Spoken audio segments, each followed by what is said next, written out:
प्रिय शिष्य, बहुत अच्छा लगा। आपकी तरफ से एक प्रश्न आया जिसमें यह जिज्ञासा प्रकट की गई कि किसी प्रिज्म से जब श्वेत प्रकाश की किरणें प्रवाहित होती हैं तो प्रिज्म श्वेत प्रकाश को उसके घटकों में विभाजित कर देता है, अर्थात प्रकाश की किरणें 7 अलग अलग रंगों में विभाजित हो जाती है। जबकि ऐसी परिस्थिति जब वही श्वेत प्रकाश कांच के गुटके से प्रवाहित होता है तो ऐसी स्थिति उत्पन्न नहीं होती है। तो यह कैसे स्पष्ट किया जाए? तो बहुत अच्छा लगा। आइए इस प्रश्न के उत्तर के विषय में जानने का प्रयास करें। प्रिय बच्चों, जैसा कि आप जानते हो कि प्रकाश विद्युत चुंबकीय ऊर्जा की तरंग है। दूसरी तरंगों की तरह प्रकाश की तरंगदैर्घ्य 2 क्रमागत शीर्षकों के बीच की दूरी होती है। श्रृंग और गर्त जो प्रकाश की किरणों में बनती हैं, तो 2 क्रमागत जो शीर्ष होते हैं या श्रृंग होते हैं, उनके बीच की दूरी को हम तरंगदैर्घ्य कहते हैं। जो रंग हम देखते हैं वह इन्हीं तरंगदैर्घ्यों पर निर्भर करता है। जैसा कि हम जानते हैं कि लाल प्रकाश की तरंगदैर्घ्य बैगनी प्रकाश के तरंगदैर्घ्य की लगभग दोगुनी होती है। श्वेत प्रकाश बैगनी तथा लाल रंग के प्रकाश के मध्यवर्ती तरंगदैर्घ्यों के अध्यारोपण का परिणाम होता है। एक प्रिज्म इस अध्यारोपण को समाप्त कर देता है, जिससे ये तरंगें हमारे रेटिना पर एक ही जगह न पड़ करके फैल कर पड़ती हैं, जिससे हमें अलग अलग रंग दिखाई देते हैं।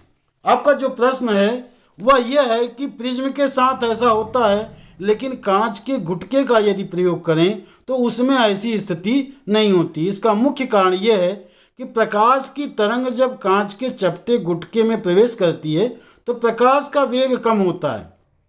जैसा कि आप जानते हैं कि प्रकाश की चाल किसी भी माध्यम के घनत्व पर निर्भर करता है। जिस माध्यम का घनत्व अधिक होता है उसमें प्रकाश की चाल कम होती है और निर्वात में प्रकाश की चाल अधिकतम होती है।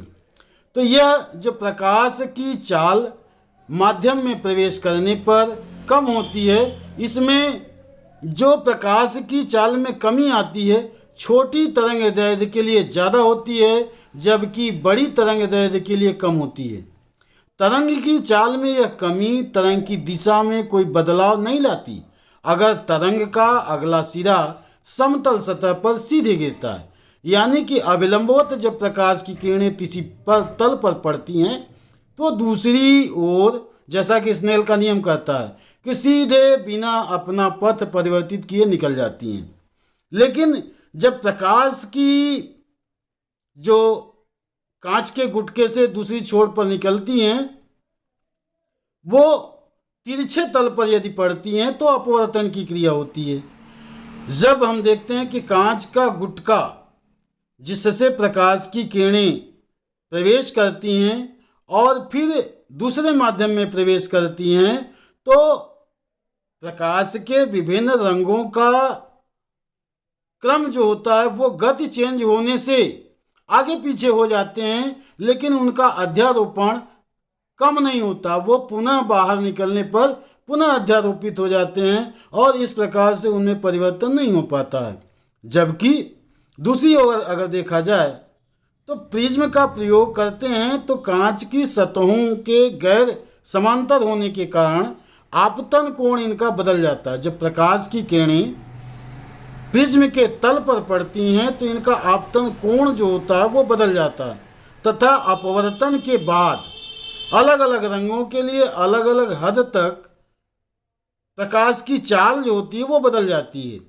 इसलिए निकलने के बाद सभी रंगों के लिए ठीक अध्यारोपण नहीं हो पाता, अतः श्वेत प्रकाश अपने घटक रंगों में टूट जाता है जो कि अलग अलग कोणों पर निकलते हैं।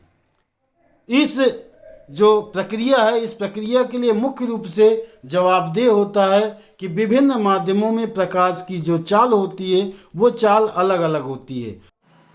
इस तरह से आप देखते हैं कि माध्यम में जो प्रकाश की किरणें होती हैं उन प्रकाश की किरणों के तरंगदैर्घ्य के आधार पर जो उनकी चाल में परिवर्तन आता है, यह चाल में परिवर्तन त्रिभुजाकार आकृति होने के कारण, अलग अलग दूरी तय करने के कारण जो प्रकाश की किरणें होती हैं वो अपने घटक तलों में विभाजित हो जाती हैं और हमें प्रिज्म से निकलने वाला प्रकाश जो है घटक तलों में विभाजित हुआ मिलता है, जबकि ऐसी प्रक्रिया आपके कांच के गुटके में नहीं होती है। आशा करता हूँ कि इस प्रश्न का उत्तर आपको भली भांति समझ में आ गया होगा।